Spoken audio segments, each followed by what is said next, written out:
Est-ce qu'on peut acclamer très fort le Seigneur?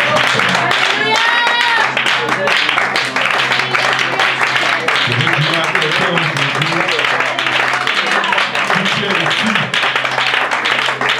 aujourd'hui, c'est parce que Dieu a plongé tes temps à ce lieu. Pour une parole qu'il a pour toi. Dieu a une parole pour quelqu'un aujourd'hui. Une parole précise, une parole claire. Tu n'es pas là par hasard. Tu n'as pas dirigé tes pas ici toi-même. La Bible dit qu'il n'appartient pas à l'homme quand il marche de diriger ses pas. Dieu t'a amené ici parce qu'il a amour pour toi. J'ai préparé un message que je me sentais être la direction de Dieu. Mais dès qu'on a commencé à l'adorer, il a fermé mon message et il m'a donné une parole pour quelqu'un.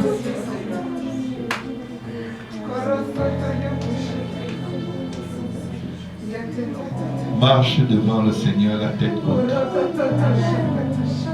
Marche la tête haute devant ton Dieu.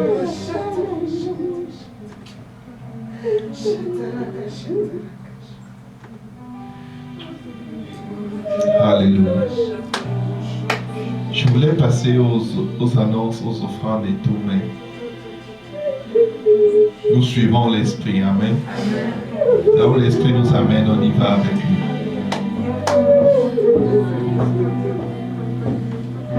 Nous allons adorer le Seigneur aujourd'hui de tout notre cœur.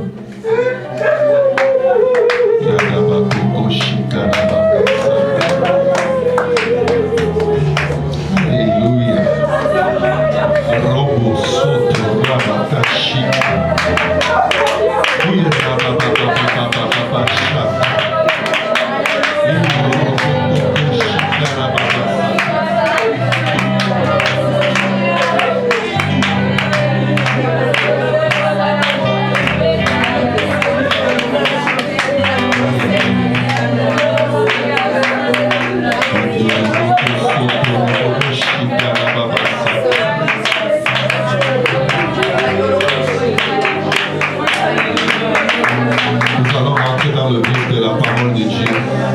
En gardant toujours cette présence de Dieu, cette même sensibilité à l'Esprit de Dieu en ce lieu.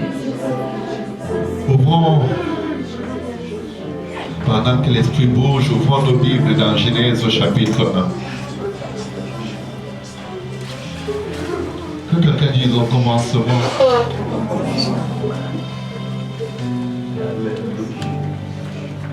Que quelqu'un dise au commencement. Au commencement. Que quelqu'un dise au commencement. Au commencement. Alléluia. Levons-nous tous dans la présence de Dieu pour la lecture de la parole. Demande à ton voisin, est-ce que tu es prêt?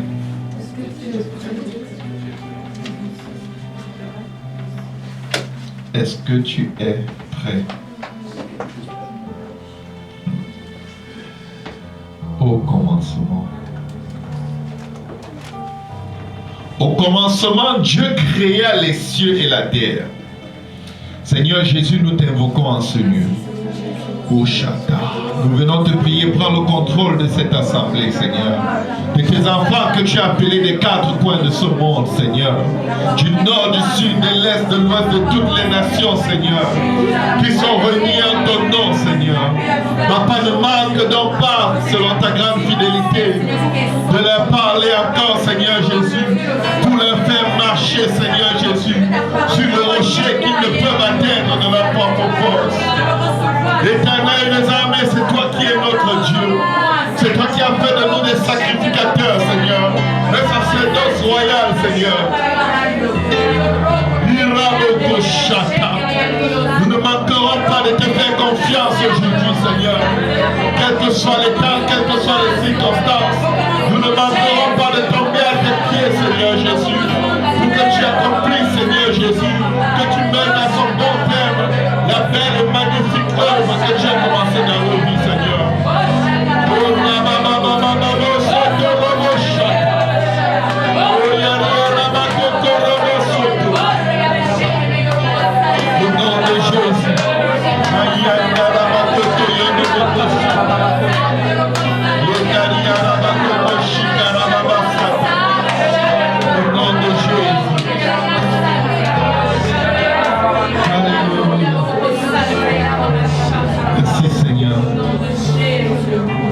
Quelqu'un dit, Seigneur, parle à mon cœur. Au nom de Jésus. Au commencement, Dieu créa les cieux et la terre. La terre était informe et vide. Il y avait des ténèbres à la surface de l'abîme. Et l'Esprit de Dieu se mouvait au-dessus des eaux. Dieu dit que la lumière soit. Et la lumière, Dieu dit que la lumière était bonne. Et Dieu sépara la lumière d'avec les ténèbres. Dieu appela la lumière jour. Et il appela les ténèbres nuit. Ainsi il y eut un soir et il y eut un matin. Ce fut le premier jour. Amen. Dieu dit qu'il y ait une étendue entre les eaux et qu'elle sépare les eaux d'avec les eaux. Amen. Et Dieu fit l'étendue et il sépara les eaux qui sont au-dessous de l'étendue d'avec les eaux qui sont au-dessus de l'étendue. Et cela fut ainsi. Amen. Dieu appela l'étendue ciel. Amen. Ainsi il y eut un soir, il y eut un matin. Ce fut le second jour. Amen. Dieu dit que les eaux qui sont en dessous du ciel se rassemblent en un seul lieu et que le sec paraisse, et cela fut ainsi. Amen. Est-ce qu'il y a quelqu'un qui voit Acte 2, 38 dans ce passage? C'est là. Amen. Vous pouvez vous asseoir dans la présence de Dieu. Dans tout ce que Dieu a fait dès le commencement, il a tout fait avec la marque du message du salut. Amen. La Bible dit qu'au commencement, Dieu créa les cieux et la terre. Amen. La Bible nous dit ceci, la terre était informe et vide. Amen. La terre était informe et vide. Informe, c'est quelle forme? Mais si on te demande de modeler avec de la pâte à modeler ou de l'argile, une chose qui est informe, comment tu feras? Essayez d'imaginer un peu. Quelque chose qui n'a pas de sens. Qu'est-ce qui, quand ça n'a pas de sens, ça ressemble à quoi? C'est-à-dire quoi? Mais parce que je vais vous proposer une chose. Toutes les formes que vous essayerez de faire auront tendance à être rondes. Pensez un peu.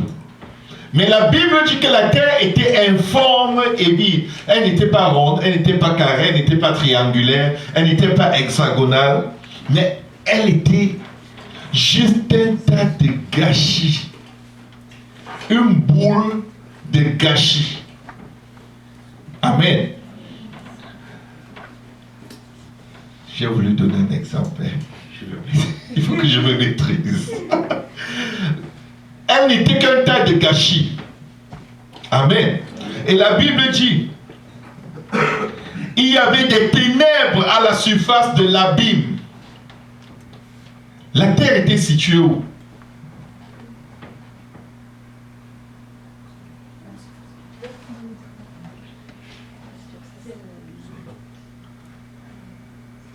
On est chapitre 1. On est au deuxième verset. on survole beaucoup les Écritures. La terre était située où? Dans le néant. Dans l'abîme, c'est-à-dire dans le vide. Amen. La terre était perdue dans le néant. Parce que la Bible te dit ceci. La terre était informe et vide et il y avait des ténèbres à la surface de l'abîme. Tout ce qui était comme entourage voisinant la terre, c'était les ténèbres. Situé où? Sur la surface de l'abîme, comme étant le vide sans fond.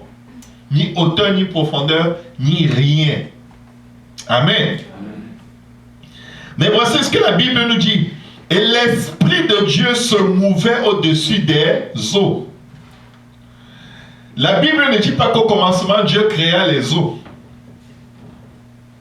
Amen. Nous savons ce qu'il a créé en premier.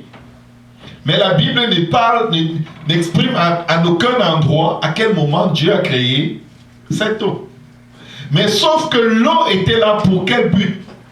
Pour représenter de façon visible la présence de Dieu. Nous savons tous que Dieu est invisible. Amen. Mais pour que ce qui était la terre qui venait d'être créée, si elle peut avoir une conscience, si on peut lui attribuer une conscience, pour qu'elle constate qu'elle n'est pas seule dans l'univers vide, ténébreux, l'Esprit de Dieu se mouvait. Vu qu'on ne peut pas voir Dieu, Dieu a choisi qu'il y ait de l'eau qui allait être agitée, et c'est cette agitation de l'eau qui exprimait la présence de Dieu. Amen. Si quelqu'un voit quelque chose d'autre, il aura le temps d'élever la main et poser les questions. Amen. Imaginez l'abîme, le vide absolu, ténébreux. Il n'y a rien, il n'y a pas les étoiles, il n'y a pas la lune, il n'y a rien. Il y a de l'eau. Il y a de l'eau.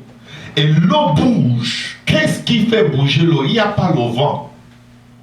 Vous convenez avec moi que si vous mettez de l'eau dans un seau, dans une pièce, et rien ne bouge le seau d'eau ou le vase qui contient l'eau, l'eau ne va pas non plus bouger. L'eau va rester sereine et plate. Mais c'était une eau agitée parce que là où l'Esprit de Dieu est, il y a du mouvement. Amen. Gloire à Dieu. Dieu dit que la lumière soit et la lumière fut. Amen. Dieu a créé la terre. Maintenant, il veut éclairer. Mais quand Dieu veut éclairer, il ne fait pas appel aux éléments de la nature qu'il n'a pas encore créés. Il ordonne seulement que la lumière soit. Et la lumière fut. Amen. La Bible nous dit ceci. Dieu vit que la lumière était bonne et Dieu sépara la lumière d'avec les ténèbres. Dieu appela la lumière jour et il appela les ténèbres nuit. Ainsi il y eut un soir et il y eut un matin, ce fut le Amen. Dieu dit qu'il y ait une étendue entre les eaux et qu'elle sépare les eaux d'avec les eaux. Il y avait de l'eau dans le vide, l'Esprit de Dieu se mouvait sur les eaux, la terre était là, informe et vide, pas habité, un chaos total. Maintenant, Dieu décide qu'il y ait une étendue qui va séparer les eaux, c'est-à-dire qu'il va prendre une partie des eaux qui sont là et les séparer d'avec les eaux. Et la Bible nous dit ceci. Dieu fit l'étendue et il sépara les eaux qui sont au-dessous de l'étendue avec les eaux qui sont au-dessus de l'étendue, et cela fut ainsi.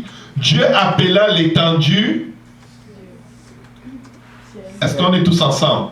Dieu appela l'étendue ciel. Amen. Ainsi il y eut un soir et il y eut un matin, ce fut le second jour. En fait, quand Dieu crée le ciel, lui qui a appelé la terre à l'existence, Lui qui a tiré la terre des ténèbres pour l'amener vers sa lumière, qu'est-ce qu'il fait après lui avoir montré sa lumière? Dieu baptise la terre. La terre est passée par un baptême d'eau. Nous sortons de la terre.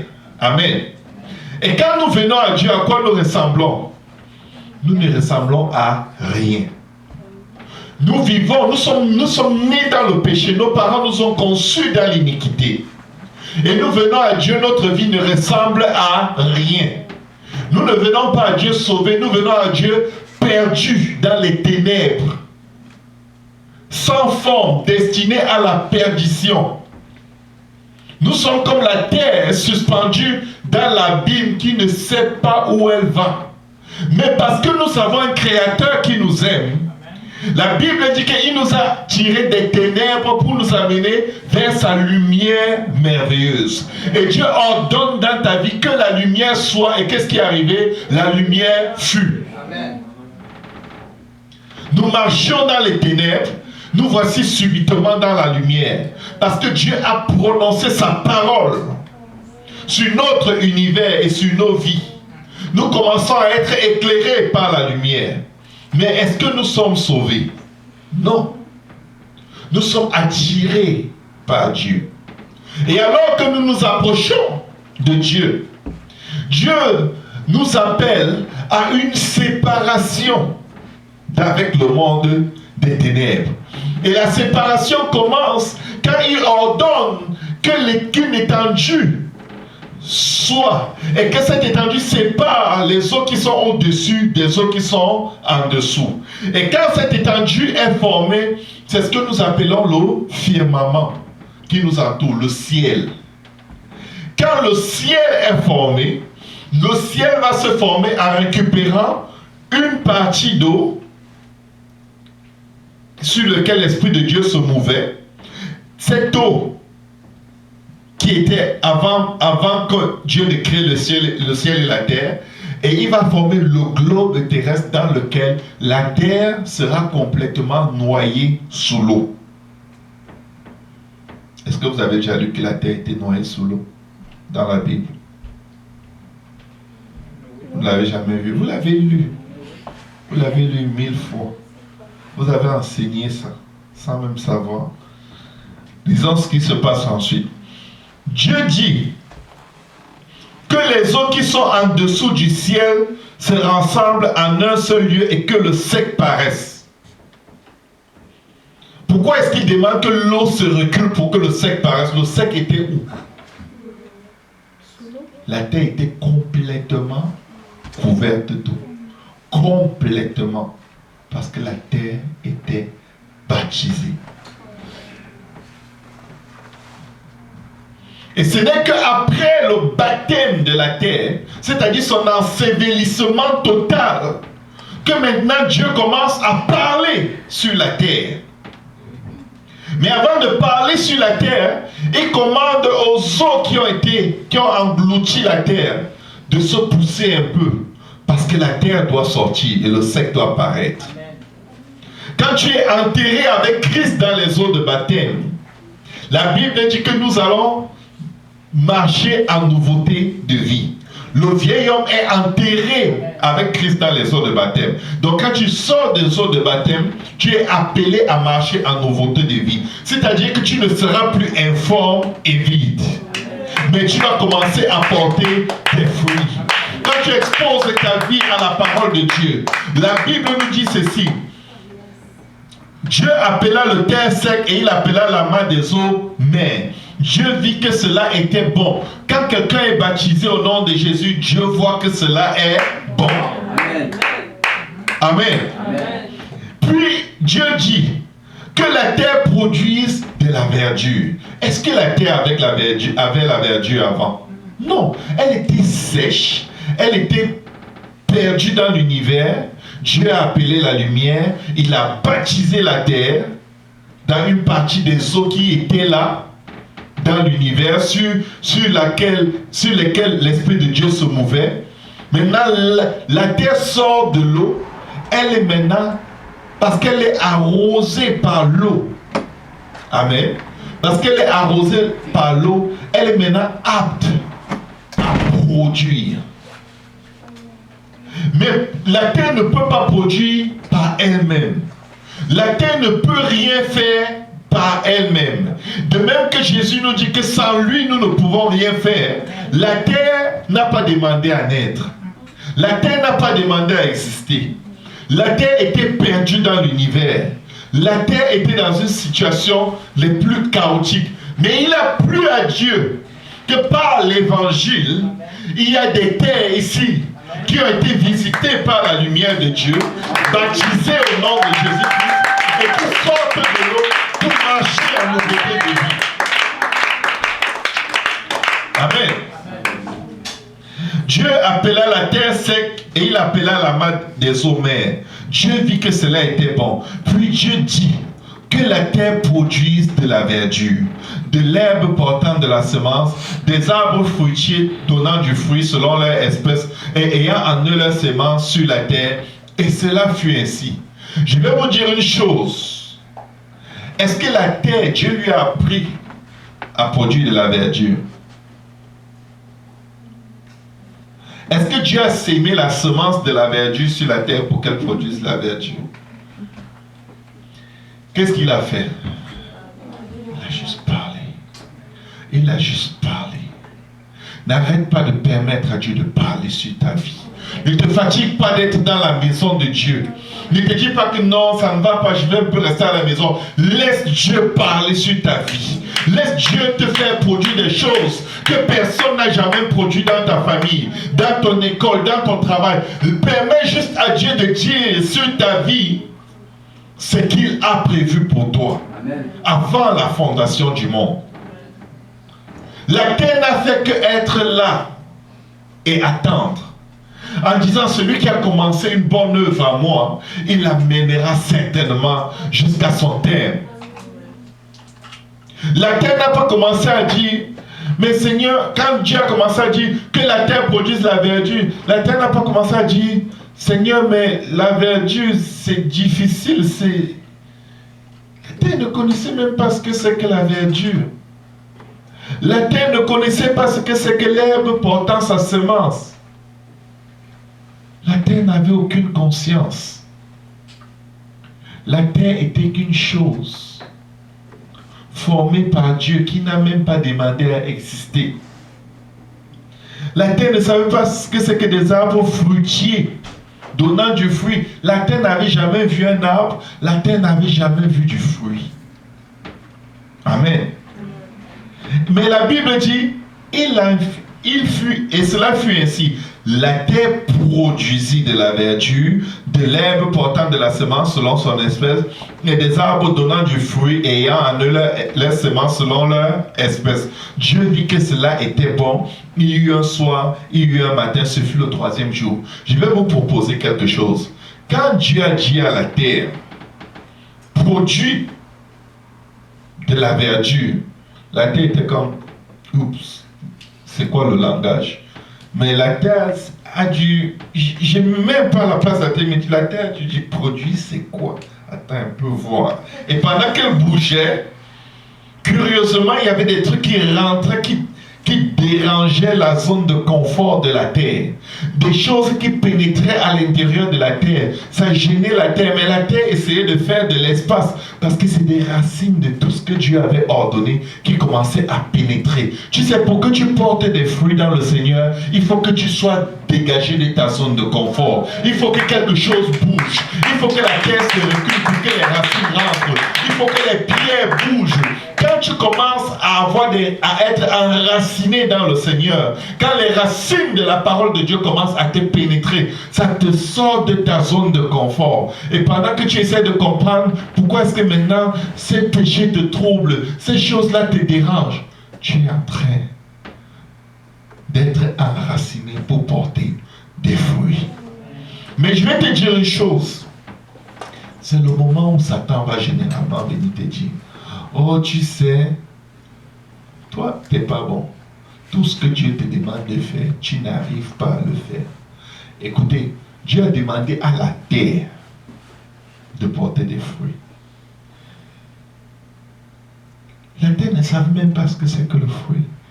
Qui ici connaissait ce que c'est que la sainteté? La vérité, l'amour.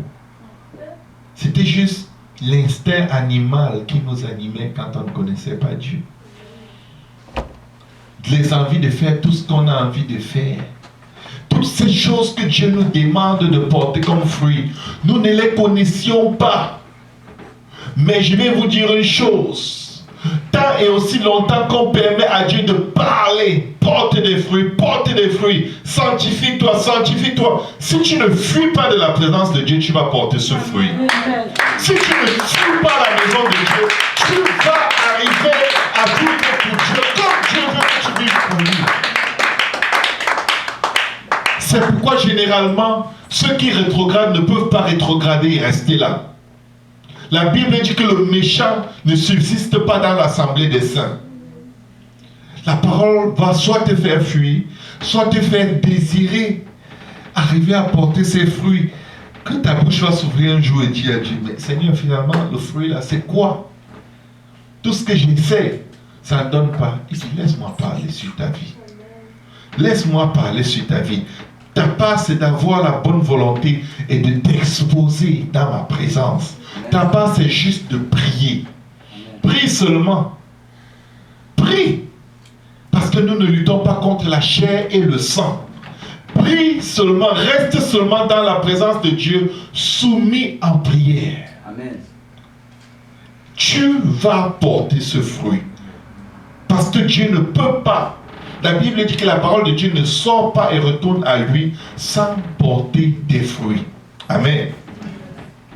La terre a produit tout ce que Dieu lui a ordonné de produire.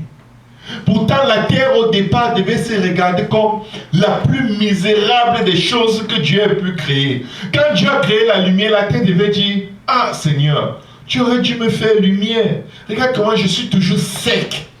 Je ne ressemble à rien. Tu aurais dû me faire lumière.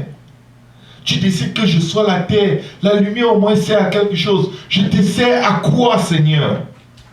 Mais la terre ne savait pas que l'eau qui était là à côté allait être le passage par lequel il devait être capable de porter des fruits. Et ces fruits devaient demeurer. Et je vais vous proposer de regarder les choses de cette façon. La terre n'avait rien à manger, rien à boire. La terre était nue. Nue, complètement nue.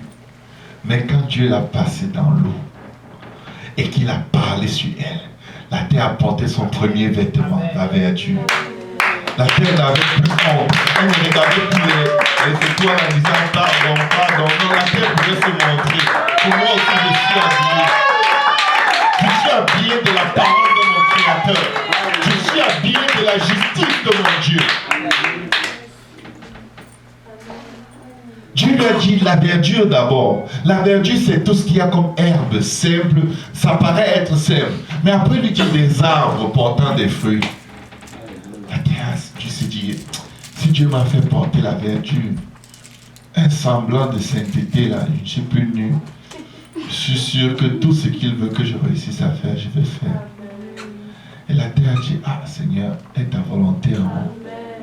Et là, le Seigneur a dit, bon, je sais que tu aimes ta verdure, mais je vais un peu déranger ta verdure et faire pénétrer des racines au fond de toi.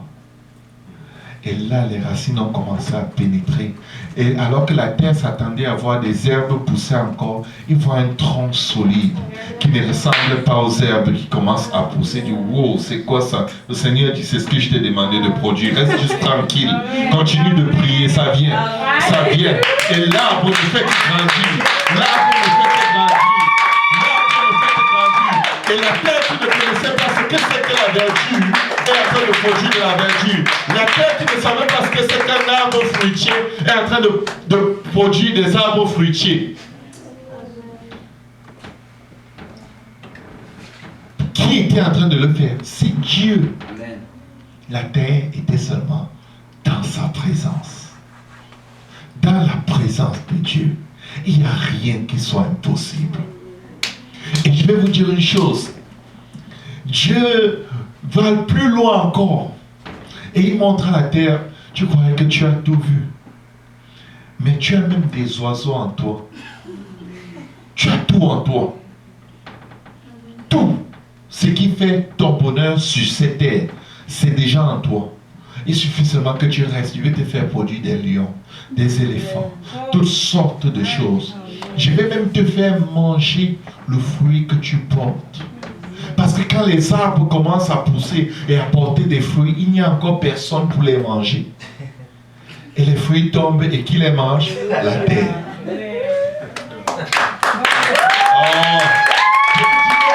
Complet, il est parfait.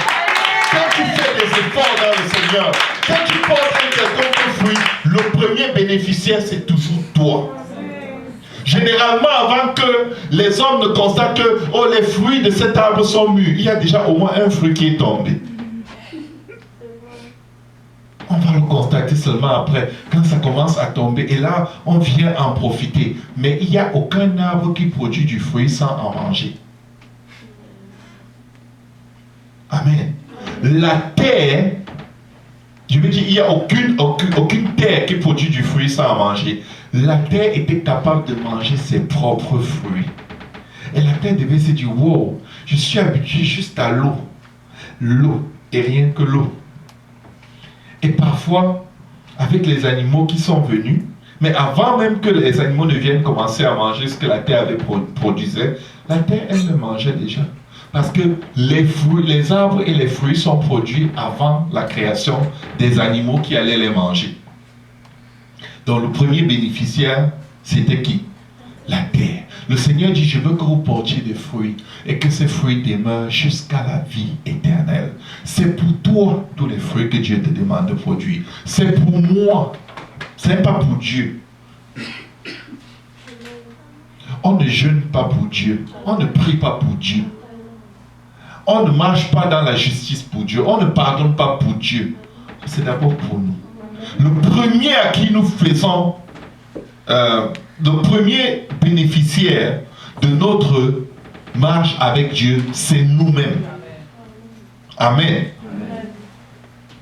Alors, Dieu va donc prendre des dispositions qui est des étoiles, la lune, le soleil pour marquer les temps, les saisons, les époques, les années, les jours et tout. En fait, Dieu va juste combler la terre qu'il a créée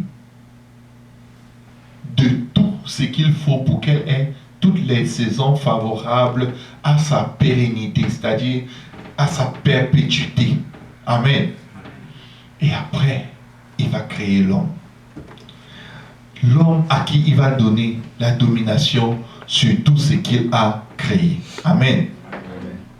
Que quelqu'un dise gloire à Jésus. Gloire à Jésus. Que quelqu'un dise gloire à Jésus. Gloire à Jésus. Notre Dieu est bon. Amen. Amen. Le psaume 139, verset 15 nous dit ceci.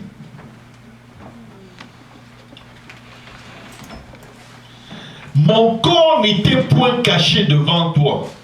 Lorsque j'ai été fait dans un lieu secret, tissé dans les profondeurs de la terre. Prochain verset. Quand je n'étais qu'une masse informe. Quand je n'étais qu'une masse informe, tes yeux me voyaient. Et sur ton livre étaient tous inscrits les jours qui m'étaient destinés avant qu'aucun d'eux n'existât. Quand Dieu te forme dans le sein de ta mère, c'est le même principe. Il te fait passer par l'eau. Tu es enveloppé. Comme il a enveloppé la terre après l'avoir créée. Tu es enveloppé dans ce qu'on appelle le placenta, plein d'eau. Tu es complètement dans l'eau. Informe. Vous avez déjà regardé l'image d'un fœtus? Bon, on sait qu'il ressemble à un humain parce qu'on sait que tous les humains passent par cette phase. Mais au début, informe. Tu n'es qu'une masse informe. Mais Dieu te fait rester d'abord dans l'eau. Et quand le moment arrive, il te fait sortir de l'eau. Et rarement, tu vas voir un enfant qui sort de l'eau et il n'y a pas de vêtements pour le revêtir. Il n'y a pas un sein pour lui donner du lait. C'est le même principe. Ce qui qui est né de la chair est chair, ce qui est né de l'esprit est esprit. C'est pourquoi vous devez naître de nouveau. Et pour vous montrer ce que c'est que la nouvelle naissance, il dit, ce qui est né de la chair, regarde le même principe. Regarde dès la création. Dieu a créé tout. Il a créé chaque chose avec le plan de la rédemption. La nouvelle naissance. Tu dois naître de nouveau. D'eau et d'esprit. L'esprit de Dieu se mouvait sur les eaux. C'est pourquoi quand la terre a été enfermée dans les eaux, il suffisait que Dieu parle. La terre qui était déjà humidifiée par l'eau, l'eau sur laquelle l'esprit de Dieu était capable, par l'œuvre de l'esprit en toi, quand Dieu prononce sa parole sur toi, tu vas porter des fruits. Tu ne peux ne pas porter des fruits. Parce que dans les eaux de baptême, la Bible dit que nous avons été lavés, nous avons été purifiés, nous avons été sanctifiés au nom du Seigneur Jésus et par l'Esprit de notre Dieu. Amen. Dieu est en train de donner un sens à ta vie par le même principe. Mais alors, comme je le disais, tu restes tout simplement dans la présence de Dieu. Des fois, tu vas vouloir prier, tu te mets à genoux, tu t'endors. Je vais te dire une chose, tu es plus avancé que quelqu'un qui n'a rien fait. Tu es de loin plus avancé. Tu es loin. Tu es très loin. Il y en a qui disent, oh, chaque fois que je veux prier, je m'endors. Donc, ça ne sert à rien. Satan est un menteur. Je vais te dire une chose. Quand tu te mets à genoux pour prier, tu t'endors. Tu as abandonné ton âme entre les mains de qui? De Dieu. Il dit, il a essayé. Tu ne peux rien lui reprocher. Cela t'est imputé à justice. Parce qu'avant de te mettre à genoux, tu as cru que si tu vas devant Dieu, il va faire quelque chose. Tu t'es peut-être endormi, tu n'as pas eu le temps de dire beaucoup de mots. Mais tu as cru. Vous savez, quand Dieu a dit à Abraham qu'il aura un enfant, ce n'est pas le fait d'avoir l'enfant qui a fait qu'Abraham croit. Il a tout simplement cru. Et cela lui fut imputé à justice. Et Romains dit ceci dans Romains 4, verset 19.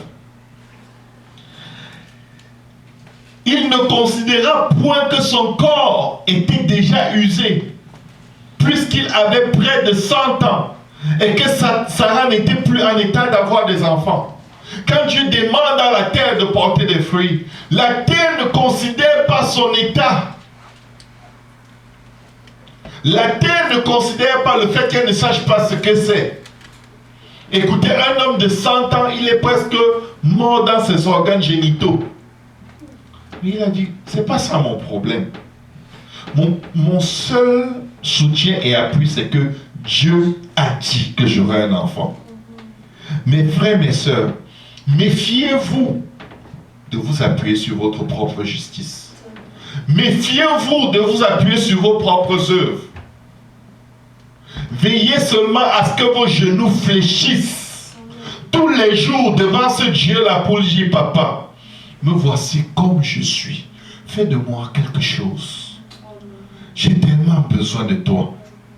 Ne laissez pas Satan vous bombarder, vous décourager et vous faire croire que oh, cette fois-ci Dieu va te rejeter. Dieu ne t'a pas appelé pour te rejeter. Oublie ça.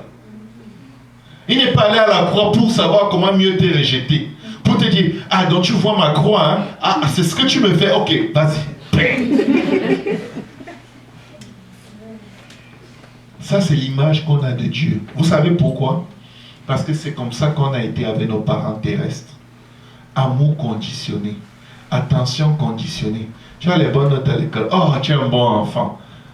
Tu as eu un F. Dès que tu entends que ton père va rentrer, tu vas vite au lit, tu dors, même s'il est 17 heures. Il nous faut... Il est où? Il dort. Il dort. Lui qui joue souvent ici, c'est parce qu'on doit lui donner une fessée pour qu'il aille dormir. Dieu n'est pas comme ça. Dieu se réjouit chaque fois que tu sais qu'il arrive. Tu anticipes, peu importe comment tu as été. Tu anticipes, tu dis, je n'ai plus que toi. J'ai réussi, Seigneur, ou je n'ai pas réussi, mais tout ce qui me reste, c'est toi.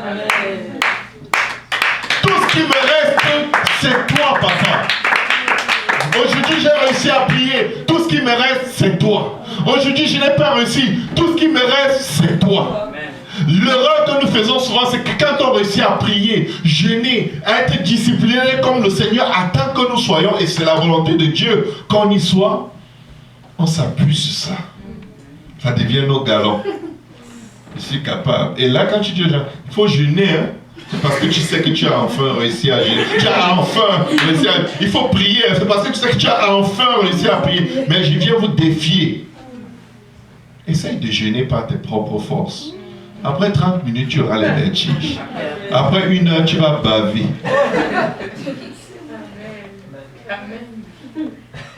Essaye de prier par tes propres forces.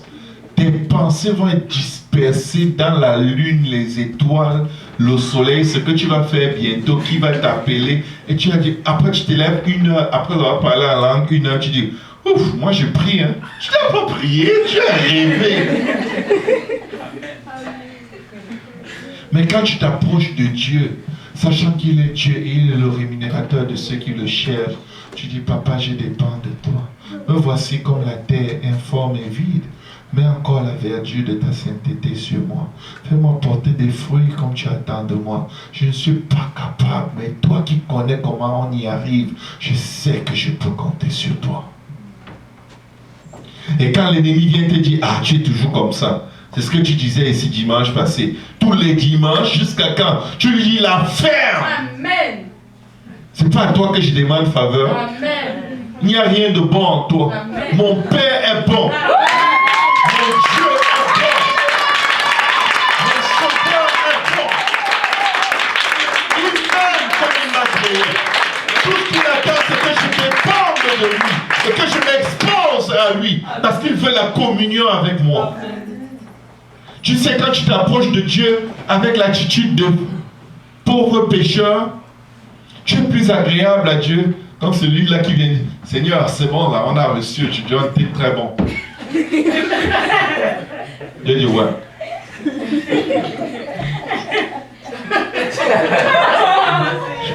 Est-ce que je peux? Tu dis, ok Seigneur, je m'en vais. Je dis, oh. Il n'a même pas le temps de parler avec moi, tellement il est devenu fort. Il s'en sort tout seul. Mais celui-là qui n'a pas réussi, quand il va venir devant Dieu, il va tellement se coller à Dieu. L'esprit contrit, le cœur brisé. Il se colle tellement à Dieu, il touche Dieu. Parce que ses émotions et sa faiblesse, c'est ce que Dieu vient chercher à l'intérieur de nous. Dieu prend plaisir à ceux qui ont le cœur brisé. L'esprit contrit et abattu. Tu es une perle quand tu es brisé. Quand tu es contrit. Quand tu es comme même découragé et que tu te jettes à ses pieds. Ce n'est pas pour rien que la Bible dit qu'il y a de la joie pour les anges de Dieu dans le ciel pour un seul pécheur qui se répand. Tu sais, quand tu es faible et tu t'approches de Dieu, c'est parce que tu n'es pas incrédule. Ta foi est grande. Ta foi est très grande. Ta foi est très grande. Quand tu pêches contre Dieu, tu viens lui confesser. Ta foi est très très grande. Ta foi a vaincu les barrières de la culpabilité, des accusations de Satan.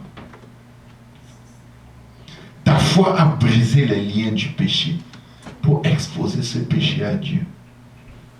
Je vais vous dire une chose, Dieu va nous utiliser puissamment. Il y a des gens qui vont juste dire que la pluie tombe, la pluie va tomber là, pour créer des situations pour promouvoir la parole de Dieu. Il y a des gens qui vont dire, Seigneur, fais tomber un éclair sur cette route devant tous ces gens. Et Dieu va faire bang en pleine journée devant tout le monde. Mais n'oubliez jamais après tomber à ses pieds comme un petit enfant. Parce que si ça vous donne des attitudes de croire que vous êtes puissant, la Bible dit, après avoir fait toutes ces choses, considérez-vous comme des serviteurs inutiles. Notre attitude va déterminer ce qui va nous donner la victoire ou pas. Je vais vous dire pourquoi. Les jours où tu es au top, tout le monde entend parler de toi. Ce n'est que toi qu'on regarde, ce n'est que toi qu'on voit. On oublie même de voir le Seigneur. Tout le monde veut que tu le salues, tout le monde veut que tu pries pour lui. Mais c'est là même où ta faiblesse va apparaître. Et tu vas faire quelque chose de mauvais que tu n'aurais jamais imaginé que tu pouvais faire. Parce que tu as oublié que c'est Dieu qui faisait tout à travers toi. Dieu te dit, attends, je vais te donner juste un petit détail que tu n'es pas capable sans moi. Il va te permettre de te battre un peu seul. Et la moindre chose va te renverser si tu ne dépends pas de Dieu, si tu ne marches pas humblement devant lui. La Bible dit au verset 20, il ne douta point par incrédulité au sujet de la promesse de Dieu. La promesse de Dieu pour toi, c'est que si tu confesses tes péchés, il est juste et bon pour te pardonner et pour te purifier de toute iniquité. Amen. Mais il fut fortifié par la foi, donnant gloire à Dieu. Dans la Bible, on disait généralement aux gens, donne gloire à Dieu, confesse ce que tu as fait. Va avec assurance devant le trône de la grâce pour recevoir miséricorde selon tes besoins. Ne prétends pas, ne justifie rien dans ta vie. Quand tu fais n'importe quoi, ne dis pas, c'est parce que vraiment j'étais fatigué. Non, je suis en retard. Je suis en retard. Je ne tiens pas mes promesses, je ne tiens pas mes promesses. Ce n'est pas que, oui, c'est parce que l'argent que j'avais dit que j'allais te rembourser, quand c'est arrivé, il y avait... Non, je ne suis pas quelqu'un qui sait tenir ses promesses.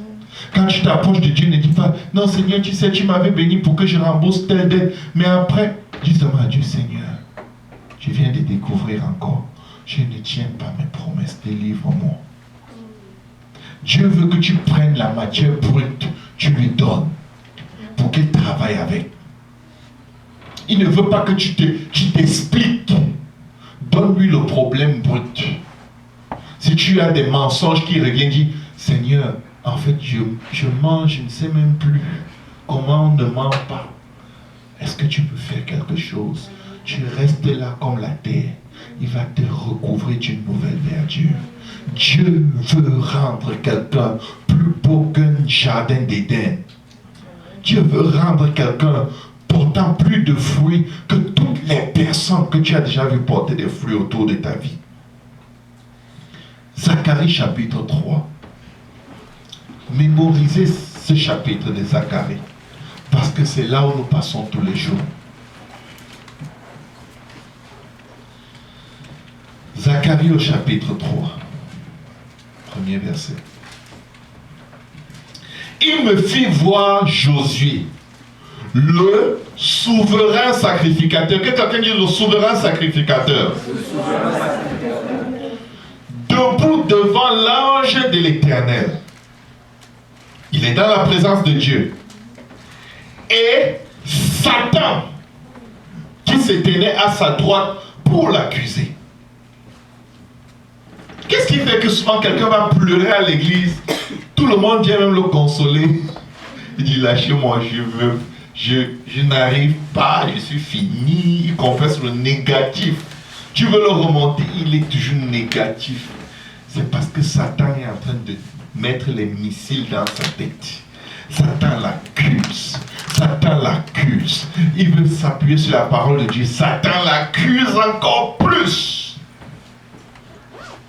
Satan lui cite chaque jour, chaque heure où il a commis ce péché et il le commet encore. Mais regarde ce que le prochain verset dit. L'Éternel dit à Satan, chaque fois que Satan t'accuse et tu es dans la présence de Dieu, voici ce que Jésus dit. Que l'Éternel te réprime, Satan. Il est temps que quelqu'un se lève dans sa marche avec Dieu.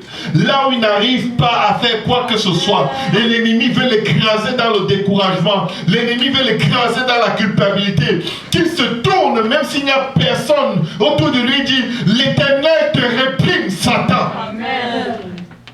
Que l'Éternel te réprime mauvaise pensée. Que l'Éternel te réprime pensée et paroles négatives. Que l'Éternel te réprime, toi qui me décourages. Que l'Éternel te réprime au nom de Jésus. Parce que lui, il t'a choisi. Tu étais, disons, arraché du feu. La Bible dit que certains sont sauvés comme étant arrachés du feu. Tu étais en chemin vers l'enfer. Il a plu à Dieu d'étendre sa main qui n'est pas courte pour sauver et de pencher son oreille qui n'est pas trop éloignée pour entendre, pour t'arracher du feu. Pendant que tu es devant Dieu et que Satan vient t'accuser. Qu'est-ce que Dieu dit? Vous vous êtes même déjà imaginé ce que Dieu dit. Quand vous êtes devant Dieu et Satan vous accuse. C'est comme si Dieu est là. Tu demandes pardon, pourquoi je te connais. Oui, Satan, oui, c'est vrai, il a fait ça. Et écoutez, Dieu est déjà pour toi. Chaque fois que Satan veut parler contre toi devant Dieu, Dieu lui ferme la bouche. Dieu frappe sa bouche.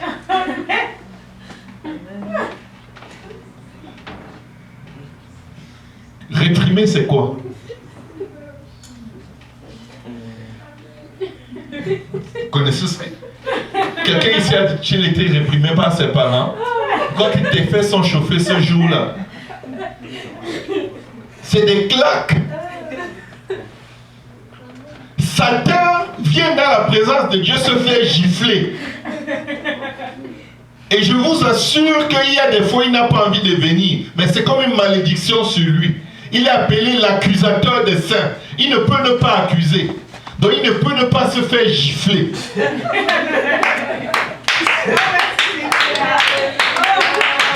Il est en train d'encaisser des coups, de se faire donner des baffes. Et tu es là, dis Alléluia, Seigneur, donne encore. Frappe-le. Que l'Éternel te réprime, Satan. Amen. L'Éternel dit à Satan que l'Éternel te réprime, Satan. Que l'Éternel te réprime, il répète ça une deuxième fois. Lui qui a choisi Jérusalem, n'est-ce pas là un tison arraché du feu, le verset 3.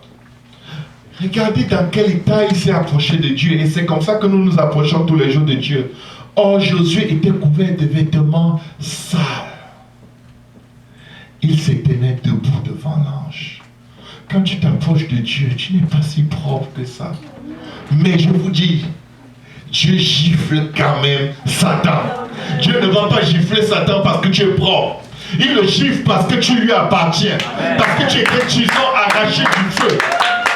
Dieu le gifle parce que tu lui appartiens.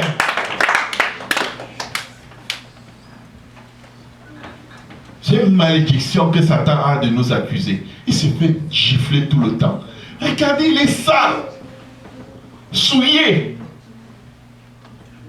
Et celui-là qui est en train de l'accuser, c'est sûr qu'il a bien fait la liste de ce que le sacrificateur a fait comme péché. Il n'était pas sali par Satan, il était sali par ses péchés. Mais il parle, bang, bang. Prochain verset. L'ange prenant la parole dit à ceux qui étaient devant lui, ôtez-lui les vêtements sales. Ôtez-lui les vêtements sales. Que la terre produise de la verdure. Il te délivre de ton impureté, de tes saletés. Et il dit, puis il dit à Josué, vois, je t'enlève ton iniquité et je te revêt d'habits de fête.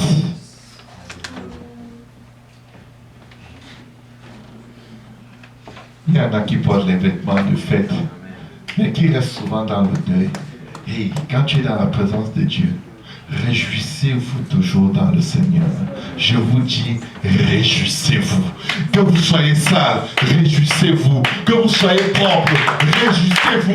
Car que celui qui est sale, la Bible dit que celui qui confesse tes péchés, il est juste et bon pour te pardonner et te purifier de toute iniquité.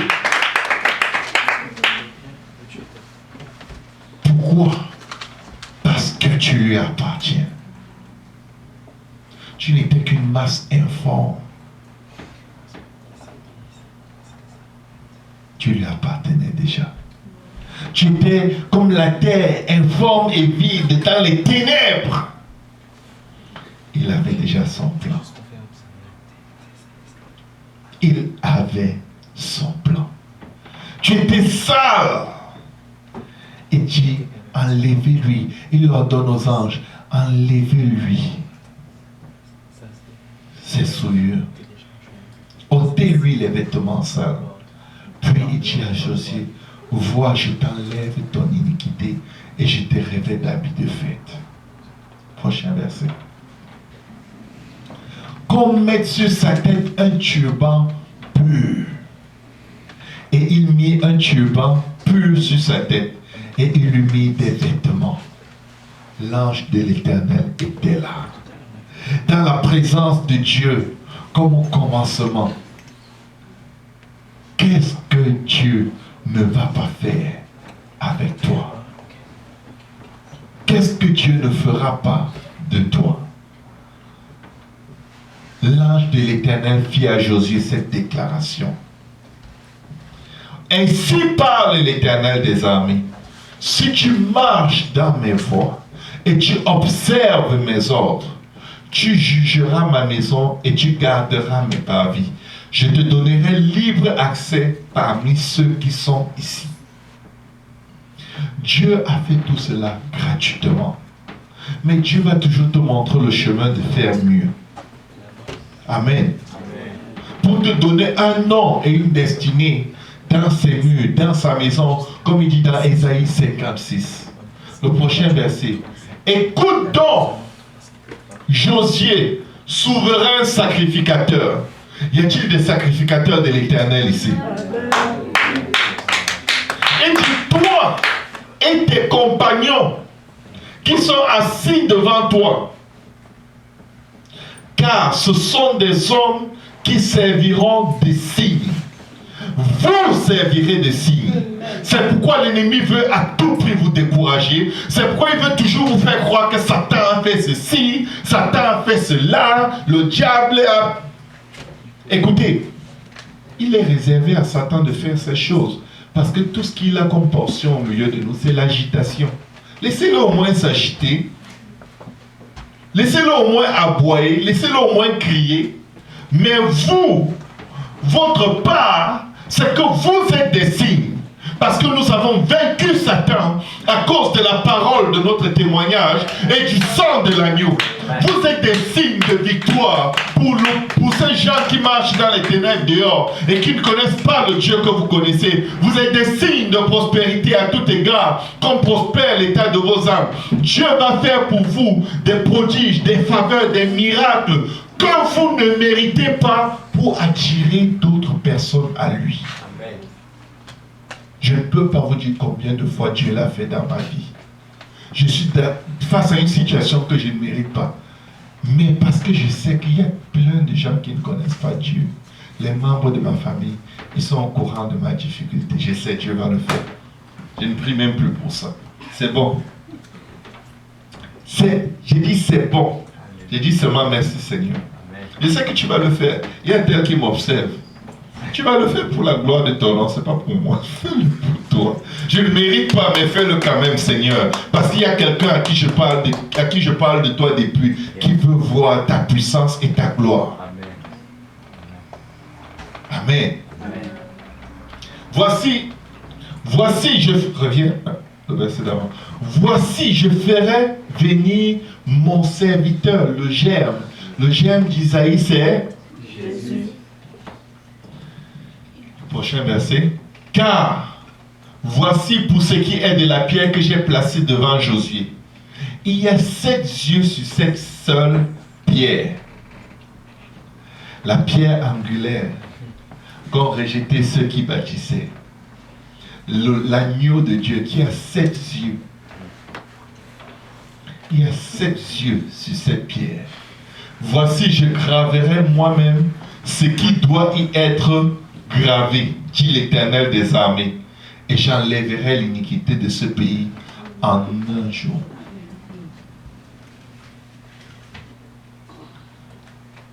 Demande maintenant à ton voisin, c'est quoi ton découragement? C'est à quel sujet?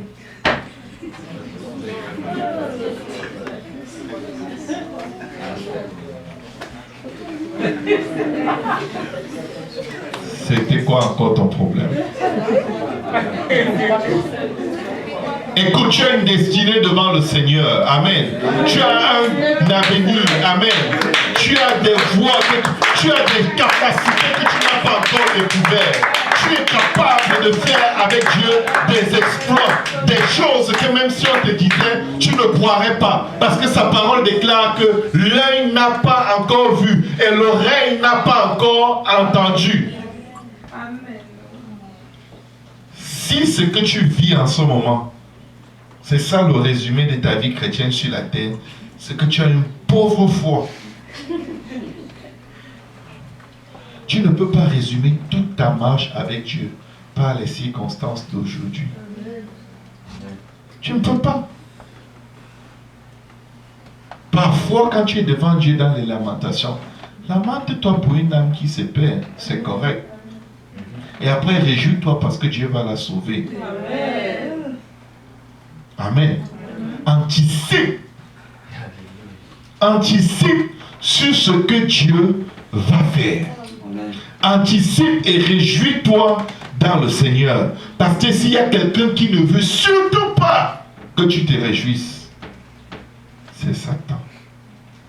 Parce que la joie de l'Éternel est ta force.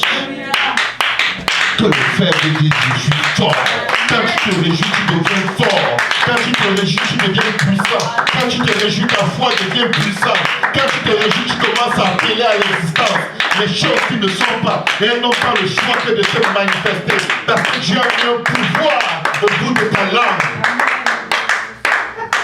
Quand tu te réjouis, tu n'es pas négatif. Amen. Oh, je suis tellement content de ce que Dieu a fait pour moi cette semaine.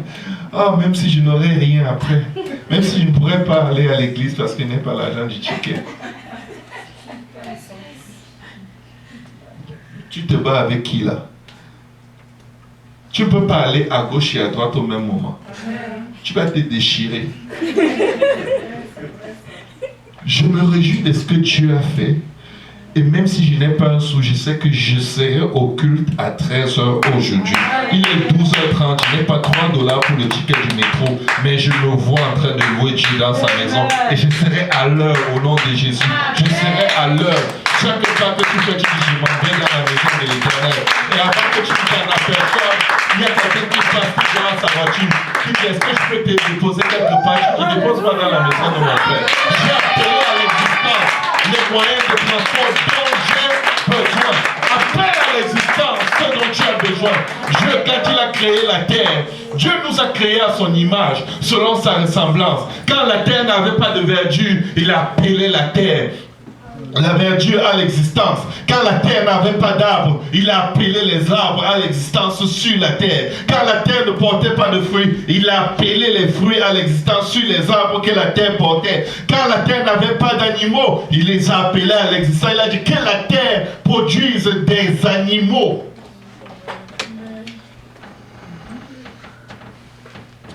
Alléluia.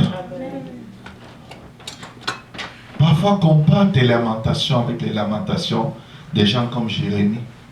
Il se lamentait pour le péché du peuple. Quand tu te lamentes, c'est pourquoi? Hein? Il faut te dire, il faut que j'arrête d'être un bébé là. Je vais grandir. Je suis un serviteur, une servante du Seigneur. Je vais m'encourager moi-même dans le Seigneur. Parce que si tu n'arrives pas à l'endroit où tu es capable de t'encourager toi-même, tu vas encourager qui? sera difficile. Mais Dieu va toujours t'envoyer quelqu'un plus faible que toi pour te montrer que ton cas n'est rien. Encourage celui-là. Et pendant que tu l'encourages, Dieu utilise ta bouche pour appeler à l'existence le courage, la joie dans ta propre vie. Que le Seigneur vous bénisse. Est-ce qu'on peut acclamer très fort?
C'est sûr que l'ennemi va attaquer quelqu'un, va dire, c'est pas parce que Dieu te pardonne tout que tu vas maintenant faire ce que tu veux. Que je vois, je sens que tu vas encore le faire. Dis que l'Éternel te réprime, Satan, qu'il te donne 2 bonnes claques jusqu'à ce que tu manges la poussière de la terre.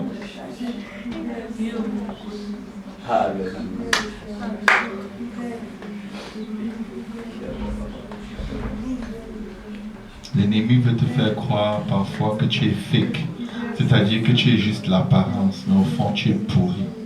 Non, c'est parce qu'il a peur du germe de l'Éternel en toi. Il a peur que tu produises la verdure. Il a peur que tu portes des arbres et que ces arbres portent des fruits. Il a peur que tu découvres combien tu es puissant dans le Seigneur. Et c'est pourquoi la parole de Dieu dit, ceux qui connaissent leur Dieu feront des exploits. Connais ton papa. C'est ton papa. Quand tu parles à Dieu, l'ennemi veut t'accuser, dit, laisse-moi parler à mon papa. Amen. Arrête, Satan, arrête au nom de Jésus. Je parle à mon Père.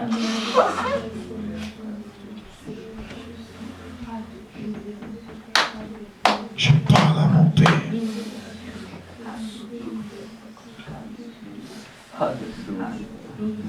Je parle à mon Père. Parce que quand tu n'as pas cette assurance, dès que tu veux évangéliser, il te rappelle un péché que tu as fait. Dès que tu vas encourager quelqu'un, pendant que tu es en train d'exhorter quelqu'un dans la foi, il te rappelle tous les péchés que toi aussi tu fais et que la personne ne sait pas. Et il te dit, un jour la personne saura. Il va se rappeler que tu lui disais ceci, donc ne dis pas ça, ne dis pas ça. Il commence à te faire retenir la vérité captive. Il veut te fermer la bouche en te montrant la liste de tes péchés et de tes iniquités. Il ne va jamais te dire Dieu est juste et bon pour te pardonner.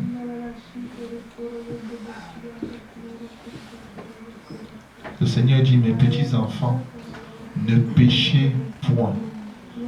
Mais si l'un d'entre vous a péché, nous avons un avocat auprès du Père, Jésus-Christ le juste, qui est une victime expiatoire, non seulement pour nos péchés, mais aussi pour ceux du monde. Si nous confessons nos péchés, il est juste et bon pour nous les pardonner et nous purifier de toute iniquité. Quand tu es en plein acte de confession, tu es en train de retourner au ciel. Tu es en train de rentrer à la maison de ton Père. Et ton Père est excité parce qu'il t'attend chaque pas que tu fais. Ton Père est excité. Imagine qu'un lion vienne entre vous deux. Ton Père ne va pas rester là excité à regarder le lion venir. Il va lui envoyer une flèche dans le cœur. Il dit, laisse mon enfant passer.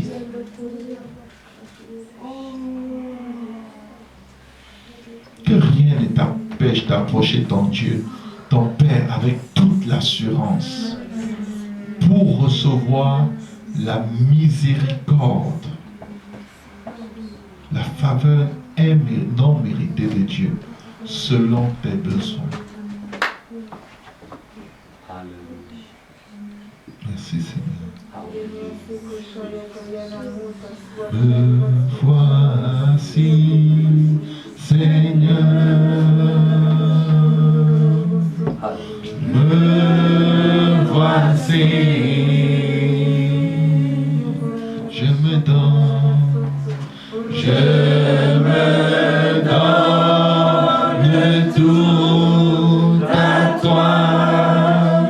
Me voici. Me voici. Me voici, Seigneur. Oh, me voici.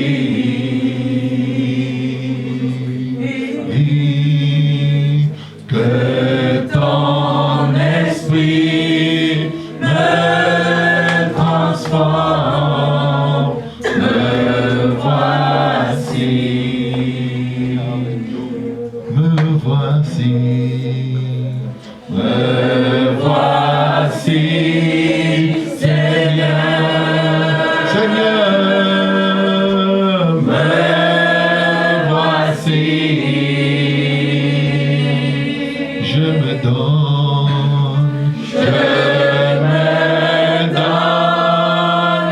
tout à toi. Me voici. Me voici. Me voici, Seigneur. Me voici.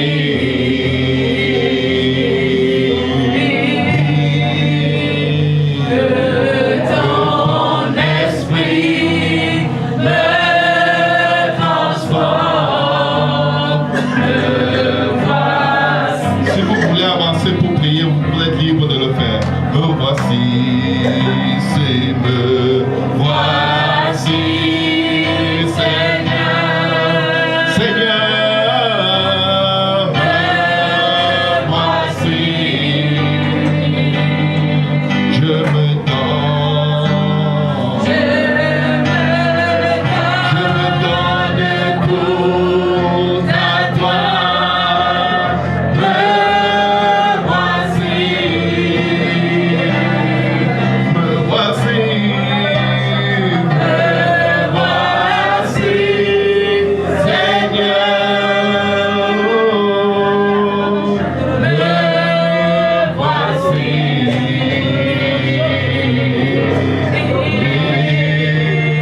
Que ton esprit me transforme. Me voici.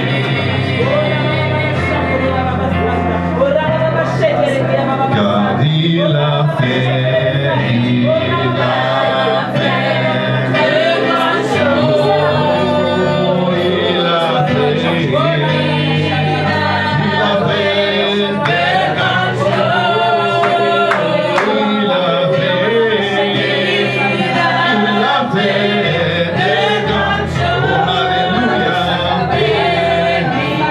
Bénissez son Seigneur. Car il a fait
Gloire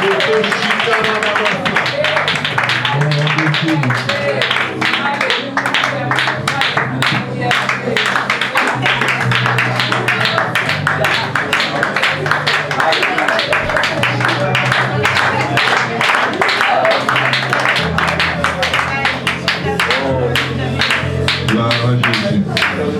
Nous bénissons le Seigneur pour sa parole. Amen. Que cette parole porte des fruits dans nos vies. Amen. Merci Seigneur. Merci Seigneur. Merci Jésus. Alléluia Jésus. Merci Seigneur Jésus. Notre Dieu est fidèle et bon. En ce moment, les annonces de la semaine, c'est comme d'habitude demain, J. Péniel ici. Amen. Et samedi à 19h, les hommes prient au sous-sol. Amen. La réunion des filles samedi à 17h à Saint-Laurent. Amen. Dimanche, notre service en matinée ici à 10h15. 9h30 le service commence par la prière, 10h15 l'adoration. Saint-Laurent, 13h la prière, 13h30 l'adoration. Et le culte bilingue, 18h la prière, 18h30 l'adoration pour dimanche prochain. Amen. Est-ce qu'il y a une annonce que j'oublie? Alors, ok, nous aurons la célébration de la Pâque, c'est le 20. Dimanche le 20. Dimanche le 20 avril, nous célébrons la Pâque. Pensez à inviter quelqu'un. Amen. L'Esprit de Dieu va être là pour rencontrer les personnes que vous allez inviter. Amen. Priez pour que les personnes viennent avant même de les inviter. Amen. Il faut toujours prier avant de passer à l'acte. Amen. Pour que l'esprit qui peut empêcher la personne d'arriver là où Dieu veut qu'elle soit, que cet esprit soit d'abord brisé. Amen. Et que cette personne soit arrachée des ténèbres pour être amenée à la lumière de Dieu. Amen. Que quelqu'un dise avant tout la prière. Avant tout la prière. Amen.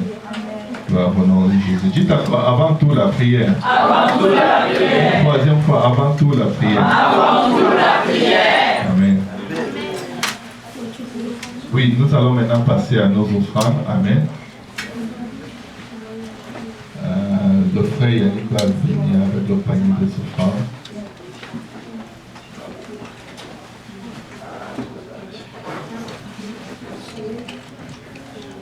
Alléluia. Qui veut nous diriger dans un cantique pour les offrandes?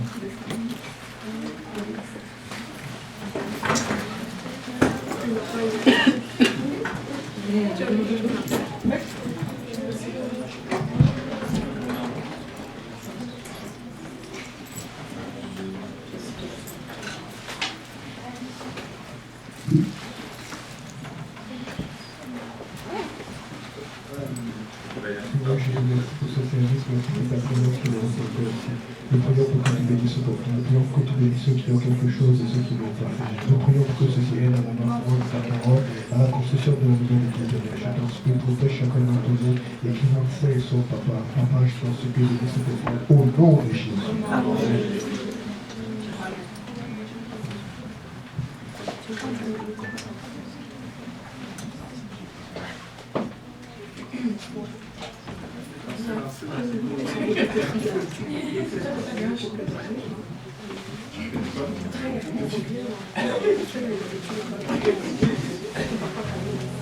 Louez l'Éternel, louez-le encore, louez-le toujours dans son nom. Je veux louer. Louez l'Éternel, louez-le encore, louez-le toujours dans son nom. Je veux louer. Louez l'Éternel, louez-le encore, louez-le toujours dans son nom. Je veux louer. Louez l'Éternel, louez-le encore, louez-le toujours dans son nom.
Il y a les gens qui dorment. Si c'était pas eux là, on n'était pas. Ok, à part là.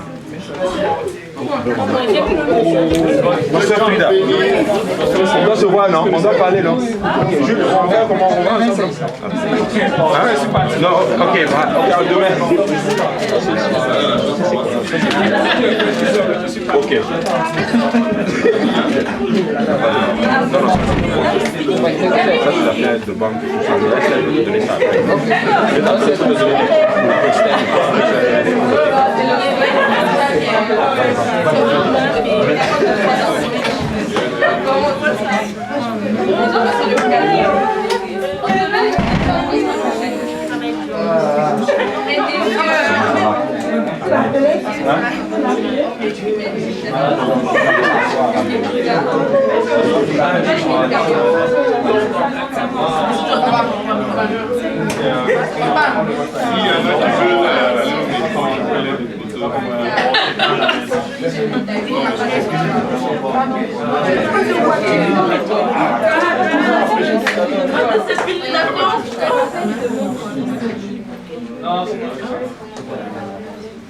Je sais pas mal.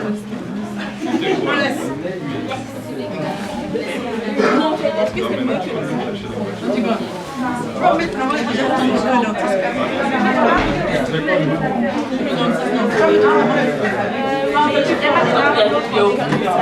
mais... Je vais...